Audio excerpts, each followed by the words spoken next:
ہم مجبور ہو جاتے ہیں اپنی ہی غلط معاشی پالیسیز کے نتیجے میں کہ ہم پھر آئی ایم ایف کے پاس جا کے بھیک مانگنی پڑتی ہے اور باقی ملکوں کے پاس بھیک مانگنی پڑتی ہے. غلطی ہماری اپنی ہے. ہمیں جو بتایا جاتا ہے کبھی کہ ہمارے خلاف ایک عالمی سازش ہو رہی ہے، ایسا کوئی ایشو نہیں ہے. کبھی ہمیں بتایا جاتا ہے کہ جی وہ چاہ رہے ہیں کہ ہم سری لنکا بن جائیں. ہم خود سے یہ چاہ رہے ہیں کہ ہم سری لنکا بن جائیں. کوئی عالمی سازش ہمارے خلاف نہیں ہو رہی. یہ سب ہمارا اپنا کیا کرتا ہے. جو بھی حکومت آتی ہے وہ دو چیزیں ہمیں آ کے بتاتی ہے. ایک چیز وہ بتاتی ہے کہ یہ ساری غلطیاں جو ہیں یہ پچھلی والی حکومت کی تھی. یہ پی ٹی آئی کی حکومت کے دوران بھی ہم یہ سنتے رہے، اب دوبارہ سے وہی آواز آ رہی ہے. اور دوسرا ہمیں یہ بتایا جاتا ہے کہ ہمارے خلاف سازش ہو رہی. دیکھیے سب کیا کرایا ہمارا اپنا ہے. آئی ایم ایف کی ذمہ داری نہیں ہے کہ وہ کسی ملک کی معیشت کو تندرست و توانا کرے. 77 سالوں سے آئی ایم ایف کے پاس اس وقت کوئی ایک سکسیس سٹوری بھی نہیں.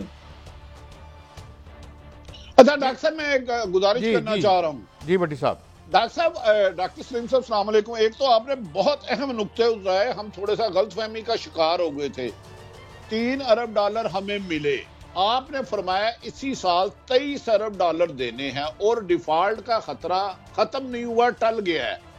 اب کیا آپ سمجھتے ہیں کہ $20 ارب ہمیں مزید مل جائیں گے اور $23 ارب ہم واپس کر پائیں گے؟ اگر نہیں واپس کر پائیں گے تو اس کا کیا نقصان ہوگا اور اس کا حل کیا ہے؟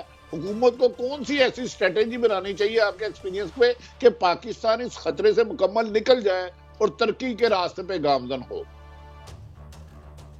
جی بھٹی صاحب، دیکھیے ہم معاشی فیصلے کرتے ہیں بدقسمتی سے اس ملک کے اندر جن کی بنیاد سیاسی ہوتی ہے.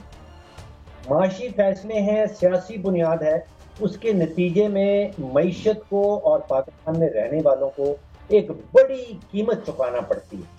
آپ اندازہ کیجئے کہ نومبر کے مہینے سے ہمارے مذاکرات چل رہے ہیں آئی ایم ایف کے ساتھ اور جولائی میں جا کے ہمیں یہ ایک سٹینڈ بائی ایگریمنٹ کے اوپر ہم نے دستخط کیے ہیں.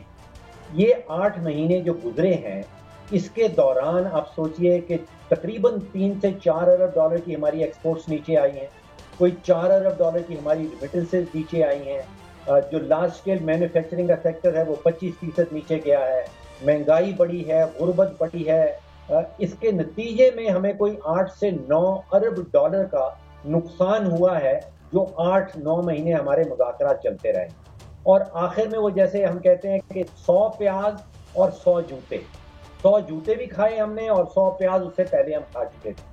تو یہ سیاسی فیصلہ تھا جس کے نتیجے میں ہم آئی ایم ایف کا حصہ نہیں بنے آج سے 8-9 مہینے پہلے. اور اب 8-9 مہینے کے بعد جب ہمیں خیال آیا تو $3 بلین کا پیکج ہے اور ان 8-9 مہینوں کے دوران تقریباً 8-9 بلین کا ہم نقصان کر چکے. تو ڈاکٹر صاحب اس کا مطلب مفتاح اسماعیل صاحب ٹھیک سمت میں لے کے جا رہے تھے معیشت کو، یہ تجربہ ٹھیک ثابت نہیں ہوا جو گورنمنٹ نے وزیر خزانہ بدلے؟